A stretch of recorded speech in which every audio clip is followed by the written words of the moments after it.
pero hay 12 magníficos que en los últimos 60 años se han ocupado de extinguir la población dominicana. Ay, Dios.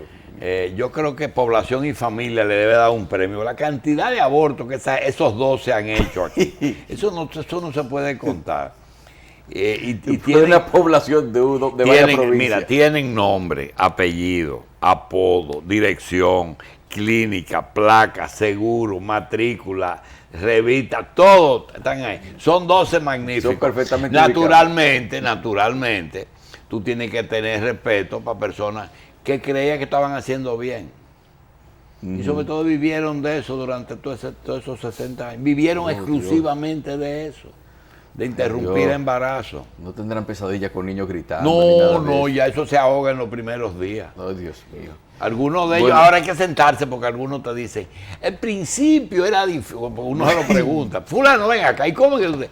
En principio era difícil, sobre todo cuando está muy avanzado el embarazo, que tú sientes en la cureta los huesitos, como tú los sacas por pedacitos, pero eso no importa. El ejercicio frecuente de... los huesitos cuando ellos van sacando. El ejercicio frecuente de una actividad hace que la gente se insensibilice, como que ya lo haga por automáticamente. Sí, los que matan.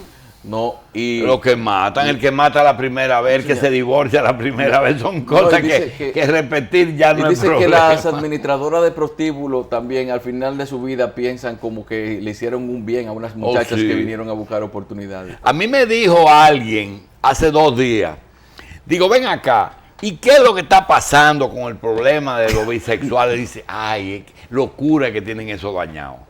Digo, locura, me dice, sí. Dice, mire, yo soy de una de esas poblaciones que están en las montañas, que la gente originalmente se fue ahí huyéndole a las devastaciones de Osorio. Sí. No te quiero decir cuál de las 4 poblaciones, pero dije, pero ellos empezaron y acabaron con todos los prostíbulos.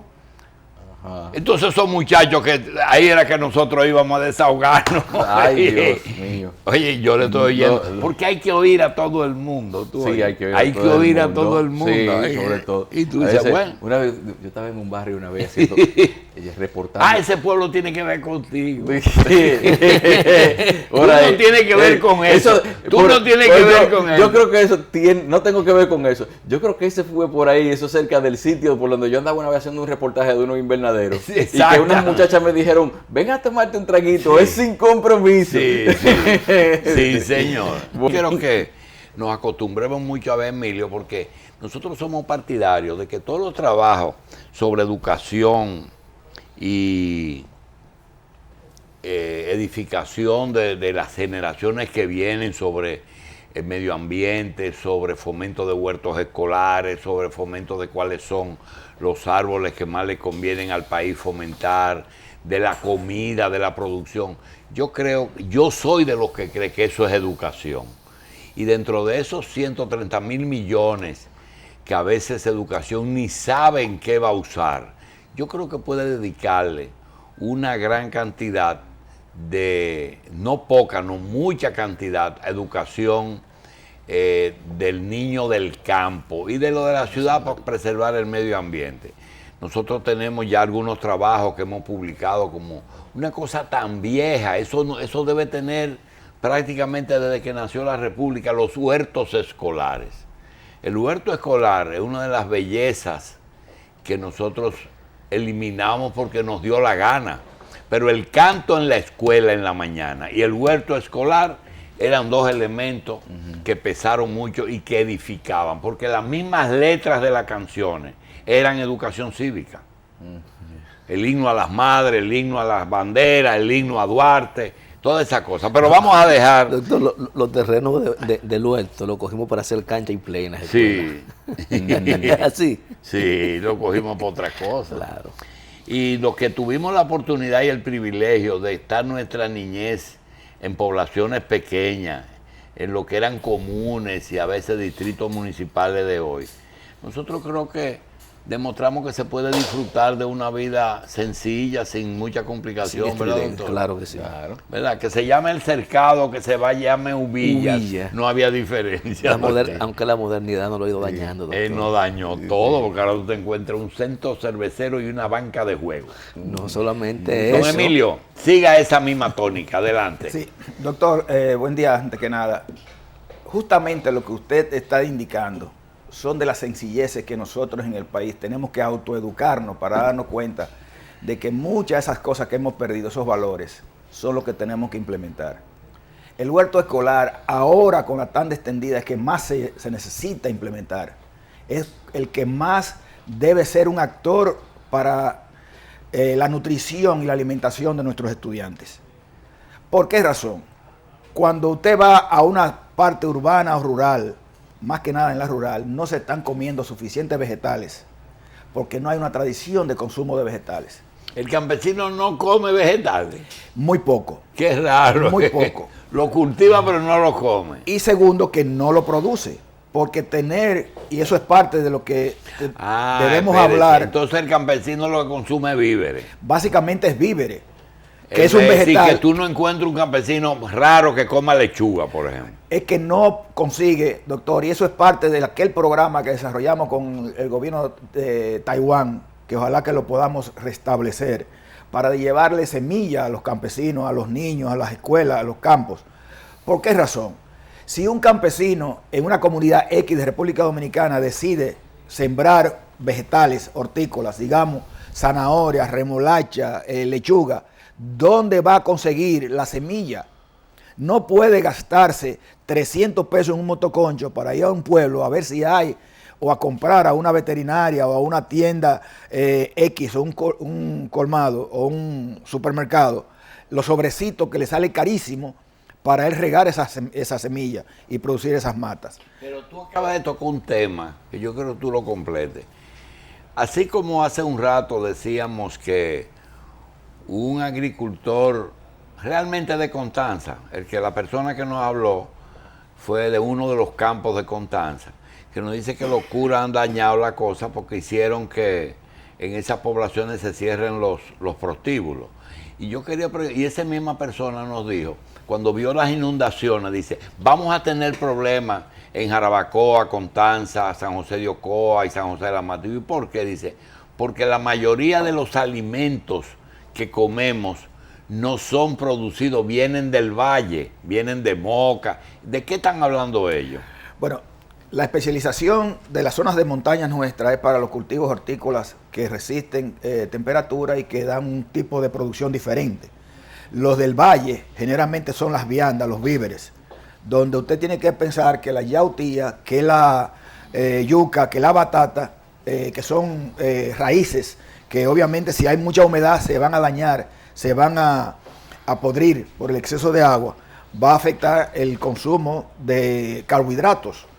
Pero realmente usted notará que no ha habido, por ejemplo, daño en la producción de los vegetales hortícolas. Ahora bien, déjeme retomar el tema, como usted decía, de la parte de los huertos. El Ministerio de Educación tiene un departamento de huertos. Nosotros como sociedad hemos perdido esa cultura, que, como decía el doctor Espinosa, se utilizaron esas áreas para áreas deportivas. Recordemos que el alma no solamente, o el cuerpo no solamente vive de la alimentación, y las escuelas dan 3 tipos de alimentación: la alimentación del estómago, la alimentación del espíritu con el deporte y de la mente con el conocimiento. Entonces nosotros estamos ahora mismo desaprovechando la oportunidad de que en esas tandas extendidas, y por eso le hemos propuesto que los futuros agricultores, el programa Futuro Agricultor Dominicano, como se implementó en Estados Unidos con grandes éxitos, en el Japón, en Corea y en Tailandia, nosotros podamos llevarlo aquí de manera conjunta con el ministerio. Tenemos en algunos casos trabajo en la zona de Hermanas Mirabal, La Vega y la provincia de Duarte, pero muy tímidamente, porque las autoridades a veces no entienden o no entendemos que lo pequeño es poderoso. Ahora, doctor, yo quería también hablar de, que fue la razón básica de la temática a discutir, porque la parte mía de los documentales son documentales educativos sobre temáticas dominicanas, porque todo está escrito en el mundo, pero no todo está dominicanizado. El caso más específico que debemos tratar y empujar en la medida de lo posible, aquellos que creemos que la educación es la mejor herramienta para el desarrollo, es fijarnos que además de educación sencilla en la escolaridad primaria, media y secundaria, y aún más en la universitaria nacional o internacional, mandando muchos jóvenes fuera, lo cual es muy bueno, que pensemos seriamente en los ninis, aquellos jóvenes que por diferentes razones no están ni trabajando ni estudiando. Mucha juventud dominicana está delinquiendo y está lamentablemente no está en la ruta correcta porque no tiene una educación básica en oficios y en actividades. Usted mencionaba esta mañana a una persona muy conocida en la sociedad dominicana, donde ella es una gran chef. Usted mencionaba esa palabra, pero el término chef implica estudios de 4 años a nivel superior, pero en la cadena de servicios, y en el caso, y usted tuvo restaurante, sabe que en la cadena de lo que llaman la brigada de la cocina, se necesita del llamado chef, que debe saber mucho de biología, de bioquímica, de química, pero también de aquel que lava o limpia las copas, los vasos en una actividad. Si nosotros no prestamos atención. Hay un problema peor que eso, que le da, yo no sé si le pasa a todos los que estamos aquí.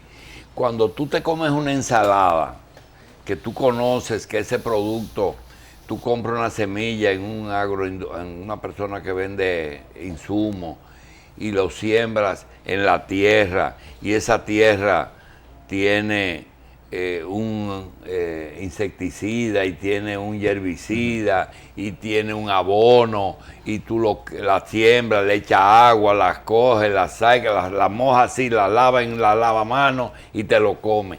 Realmente siempre le queda a uno el tema. Yo particularmente me cuesta mucho, sin que esté un poquito salcochado, el vívere, el vegetal. Sí. Bueno, usted está hablando como consumidor, pero usted está hablando inconsciente y muy conscientemente, yo diría, como médico. Muchas de las vegetales que consumimos, lamentablemente, lo lavamos con qué tipo de agua. Sí, pero el problema es cuando lo hago en cloro, me sabe a cloro y no me gusta. Usted sabe como médico que el clorinado no elimina todos los patógenos. No. Entonces nosotros necesitamos educar en lo más simple y en lo más complejo. ¿Y cómo yo resuelvo y como vegetales sin tener que clorinarlo? Bueno, lo primero que tenemos que partir es que tenemos que forzar un poco la educación agropecuaria. Allá, desde el inicio, un producto inocuo. Que venga un alimento lo más inocuo posible, un alimento que pueda real y significativamente darnos la oportunidad de que nos llegue un producto de calidad. Eso en nuestro país, lamentablemente, tenemos que crecer. No estoy hablando de que todo debe ser orgánico, de que no se utilicen los agroquímicos, que no haya una protección vegetal. Eso es otra cosa. Debe haber protección vegetal racional. Pero, por ejemplo, le menciono un caso que el público común desconoce. Se utilizan ciertos estiércoles, ciertos desechos efluentes animales que se utilizan para abonos. Bueno, depende qué tipo de abono o qué tipo de cultivo usted va a utilizar eso. Pero si es una lechuga o un cultivo de hoja que se consume las hojas, o la flor, o un brócoli o un coliflor, y usted utiliza ese tipo de alimento, de nutrición a la planta y le cae arriba y no se lava después bien, ¿qué va a pasar? El riesgo de transmitir esas enfermedades es muy fuerte. Ahora bien, si usted a los niños, señores, reitero, que aprovechemos la tanda extendida. Es el momento donde la República Dominicana debe enseñarle a sus hijos y a la futura generación a comer mejor. Yo hice un documental que mencionaba el doctor Jacín sobre huertos escolares. He colocado alrededor de 1.500 entre amigos y empresas amigas que me han comprado para donar. El ministerio, he ido donde ellos, por lo menos a 3, y propuesta al ministro directamente. Y no me han comprado uno solo para llevarlo a las escuelas. Y yo me pregunto, no porque sea negocio para mí, lo cual es legítimo y bueno, sino qué va a pasar con esos jóvenes que están en las tardes en una sala de tarea sin hacer nada a nivel inclusive urbano. Se van ustedes a sorprender de que los pocos huertos que estaban funcionando de unas 5 o 6 provincias que yo visité para tratar de ir a captar fotos y filmaciones, fue aquí en Santo Domingo, porque un organismo internacional lo estaba trabajando. Bueno, Entonces, Olivo, así no podemos. quizá en cuerpo y alma toda su vida a cultivos pueda estar haciéndolo mal, por mal manejo de pesticidas, por mal manejo de suelo y de fertilizantes. Entonces, ¿considera usted que debería haber una educación o una vigilancia cercana con esas personas que cultivan esos vegetales que son propicios para la transmisión de enfermedades? Lógico que sí, porque si nosotros vamos a lo que inicialmente en el segmento anterior hablábamos de los huertos escolares, ahí es donde tenemos que enfatizar la educación, no solamente de producción, sino también de consumo. Te interrumpí cuando hablabas de clorificación. Hay gente que habla de yodo blanco, ¿es posible? Hablar Iodificación. hablar de algo que yo desconozco, no debo hacerlo. Ya. No. Bien. Vamos entonces a tratar un tema que yo creo que es de orden hoy. Declaración del año del desarrollo forestal. Cuando tú oyes eso, tú dices, bueno, ¿vamos a acabar con todos los bosques o vamos a fomentar bosques? ¿Cuál es la esencia de ese decreto que yo recibo con tanta alegría? Que recibimos con mucha alegría aquellos que inclusive tenemos árboles sembrados y que propiciamos la siembra, como usted, yo y otros. Realmente, para mí es un decreto o una declaratoria de un año de la reforestación o de la forestación, que es donde más se refiere. Lo celebro porque el país hay que forestarlo y hay que reforestarlo en muchas de las áreas. Yo no sé las intimidades ni lo que el decreto, no lo he leído completo, lo vi en la prensa, donde hay una inducción a que se siembre árbol, pero como se dice, desarrollo forestal. El desarrollo no solamente siembra, sino también es un buen manejo, es un buen procesamiento, es un buen consumo. Y me voy a derivar a algo que coincidencialmente en estos días estuvimos hablando y que creo que será gran parte de la solución forestal del país, y es la siembra del bambú, el uso del bambú, la multiplicidad de usos que este tiene y la planta que se está construyendo con la donación de Taiwán y el FEDA aquí en Juma, Bonao, donde habrá una partida para poder procesar una planta maravillosa, como le hemos llamado el bambú, donde la vemos en algunos sitios y nos sorprendemos de que no importa viento que venga, sequía o aguacero, el bambú sigue rindiendo su fruto. Nadie lo ve porque no es un árbol, es una gramínea, la gramínea gigante, que tiene una multiplicidad de usos y una multiplicidad de oportunidades de generación de empleos, que este país, como hablábamos ahorita, tenemos que trabajar mucho para que no tengamos menos ninis cada día. Al contrario, que tengamos una riqueza educativa que permita una convivencia mejor. El bambú, doctor Racín, usted me lo preguntaba en estos días, y hay un documental que le dejamos, es la gran oportunidad que tiene este país para forestar, aunque sí debo insistir de la belleza que vi en la plantación y la promoción del café en Rancho Arriba por Indubán. Pero tampoco podemos olvidar, como hablábamos, sobre el cacao, sobre las otras frutas. Y yo diría que el decreto, además de forestal, debería ser forestal y agroforestal, porque la multiplicidad de áreas del país donde se pueden cultivar una diversidad de frutales tropicales y subtropicales e inclusive de clima aún más frío, como la pacana, que hay sembrada en la zona de Constanza, la pacana o pecan en inglés, es algo que tenemos que contemplarlo seriamente. Somos un país agroforestal por naturaleza. El territorio nuestro es montañoso, que debe ser destinado en gran medida a ese tipo de actividad. Y si nosotros vemos en el bambú una gran oportunidad para producir y sustituir importaciones, yo no voy a decir que los 300 millones de dólares que se importan en madera se van a sustituir con el bambú, pero también tenemos que pensar que si sembramos más pino, si sembramos más acacias, si sembramos más caobas, los diferentes tipos de caobas, otro gallo cantaría. Y el país necesita accionar en ese sentido. La riqueza del país descansa en este tipo de cosas. Pero nosotros tenemos que ver, como lo estamos viendo ahora en pantalla, que el cultivo del bambú es una de las mejores alternativas que tenemos.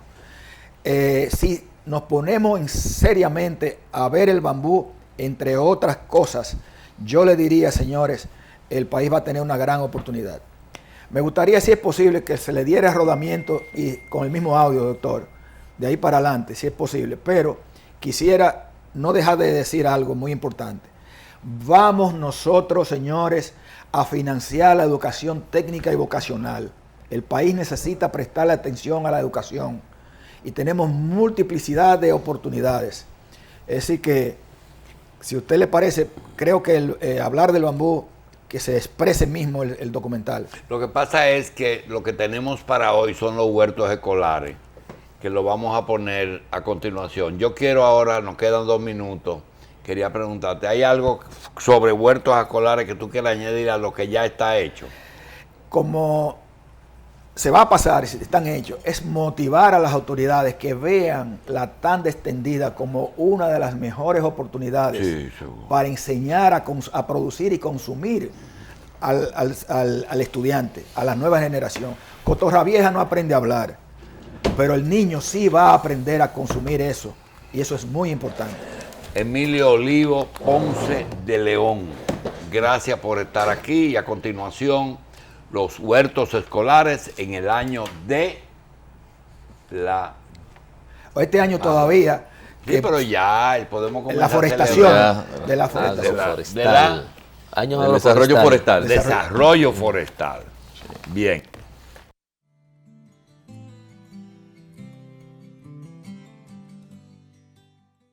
Los huertos escolares tienen mucha importancia, pues alrededor de estos se aglutinan muchas acciones en la comunidad educativa. Al participar en ellos los profesores, los padres y los actores principales, que son los estudiantes.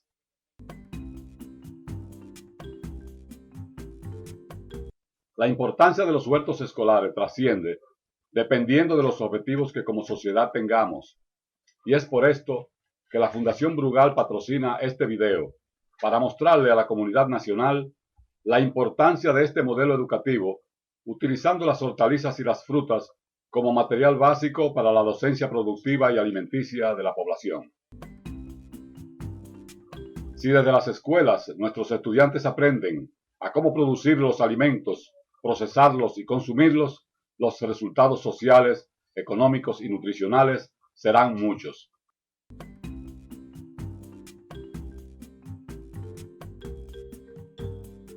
Como laboratorio docente, se pretende estimular el trabajo en equipo, el amor al trabajo y a la naturaleza, el aprendizaje de cómo iniciar posibles empresas, la transformación y consumo de los alimentos, entre muchos beneficios que se obtienen.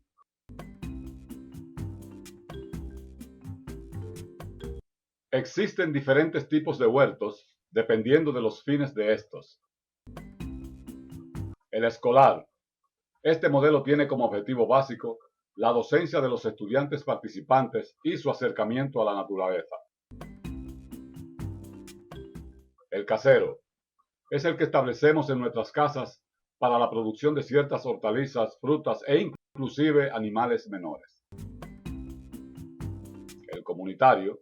Este modelo sirve para aglutinar esfuerzos productivos en las comunidades y servir de banco de postura para los huertos caseros.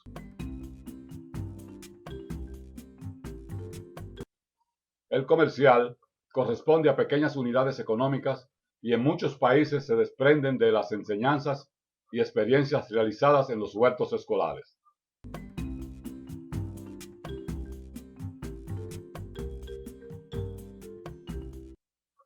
Los huertos escolares debemos verlos como laboratorios de varias prácticas de importancia para todos sus participantes, desde el estímulo al trabajo, al asociativismo, al acercamiento a Dios vía las plantas, entre otros beneficios a obtenerse con ellos.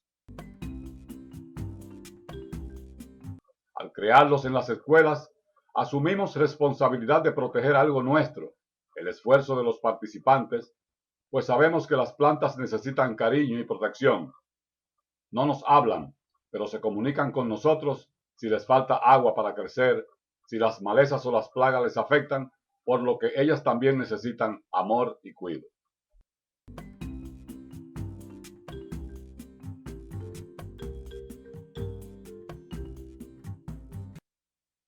Cuando planificamos el huerto, desde el inicio de su desarrollo, dónde establecerlo, qué sembrar en ellos, quiénes participarán, entre otras cosas que nos permiten crearlo, nos ejercitamos en muchas acciones que con el devenir del tiempo necesitaremos. Nos planificamos.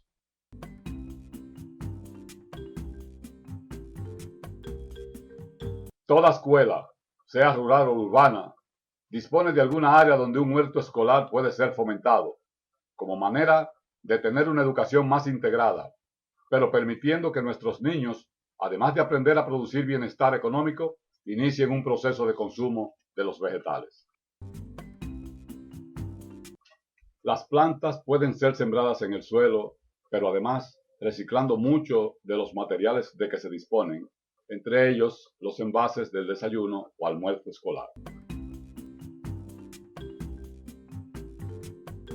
Para establecer un huerto escolar, además de la voluntad de los participantes, el apoyo de la escuela y la asociación de padres u otros, como los técnicos del Ministerio de Educación y Agricultura, se requiere de terrenos, semillas y plántulas.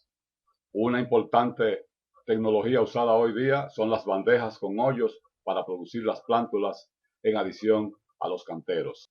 Sin semilla no tendremos producción y en los huertos necesitamos de estas. Por esto, en algunos casos debemos sembrar especies y variedades que nos permitan continuar la siembra.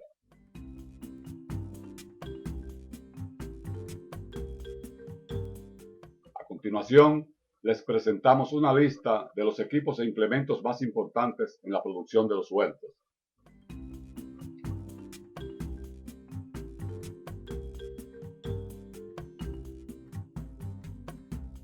Cuando planificamos un huerto, debemos tomar las decisiones de lo que deseamos cultivar y consumir en la escuela, más ahora con el programa de las tandas extendidas, por lo que las alternativas pueden ser varias. El ejercicio de planificación nos ayudará en otras cosas de nuestras vidas.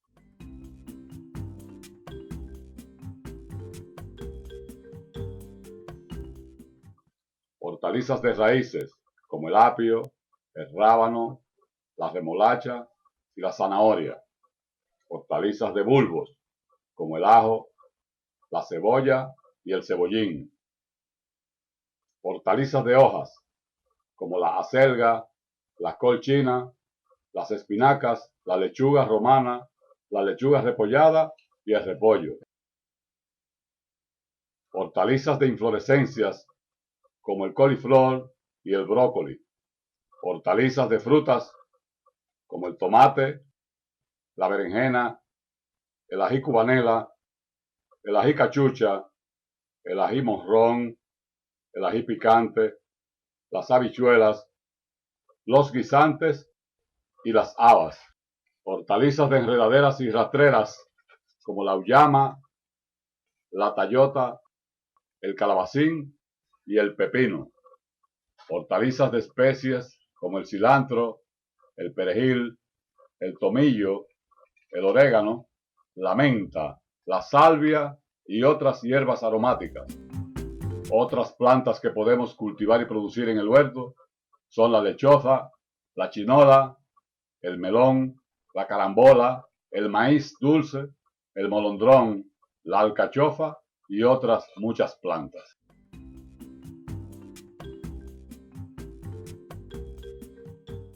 Preparación del suelo. Para iniciar el cultivo, debemos preparar el suelo de la mejor forma posible, sea con picos, palas, rastrillos u otros equipos como los rotovatores. Las hortalizas necesitan de suelos sueltos y libres de malezas. Los semilleros. Muchas hortalizas y frutas necesitan ser trasplantadas. Por esto debemos hacer canteros para semilleros o siembra de bandejas donde produciremos las simientes. Siembra directa y trasplante. Las hortalizas las sembramos de manera directa o mediante trasplante de las plantitas para su mejor desarrollo. Para definir los espaciamientos de cada cultivo, es muy importante el uso de hilos para que las plantas sean sembradas en líneas y con buen espaciamiento. Los huertos deben mostrar y transferir la tecnificación de nuestra agropecuaria. Cultivo mixto.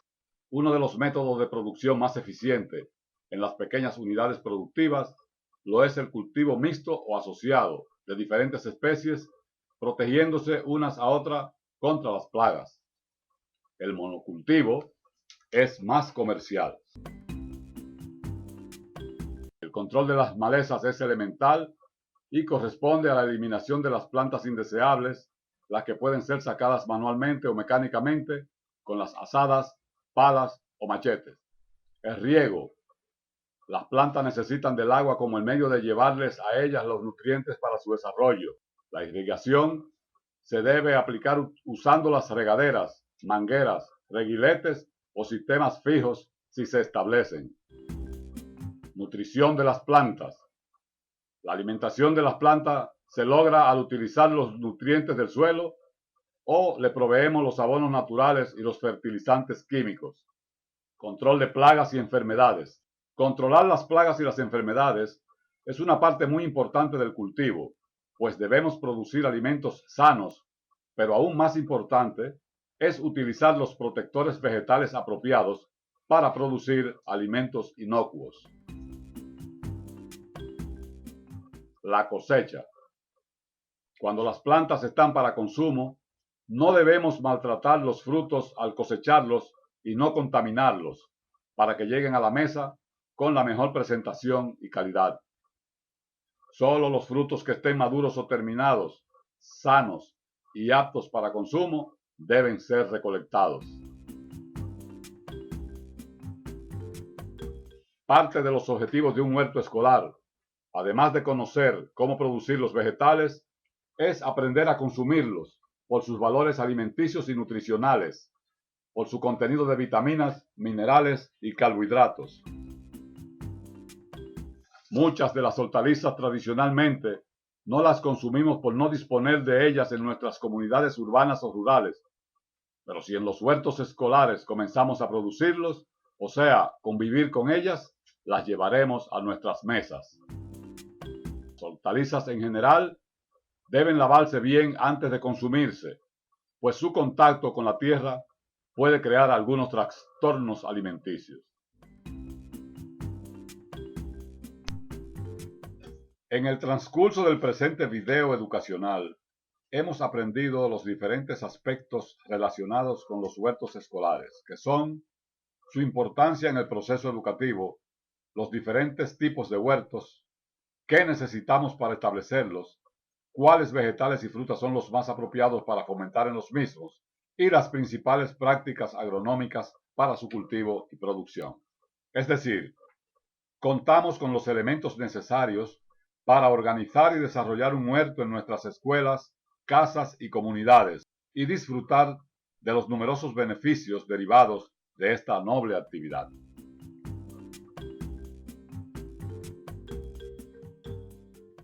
Agradecemos a la Fundación Brugal y a la Fundación Fernando Ortega Brugal el auspicio de este instrumento educativo que es el video sobre los huertos escolares, el cual estimulará a nuestros estudiantes hacia el trabajo, el amor y cuidado de la naturaleza. Tal fue el caso de los huertos escolares desarrollados por los clubes Futuro Agricultor Dominicano FADI y el apoyo de países amigos como Taiwán. Por igual, las gracias a los Ministerios de Educación y Agricultura, como a todos aquellos que de una u otra manera nos asistieron.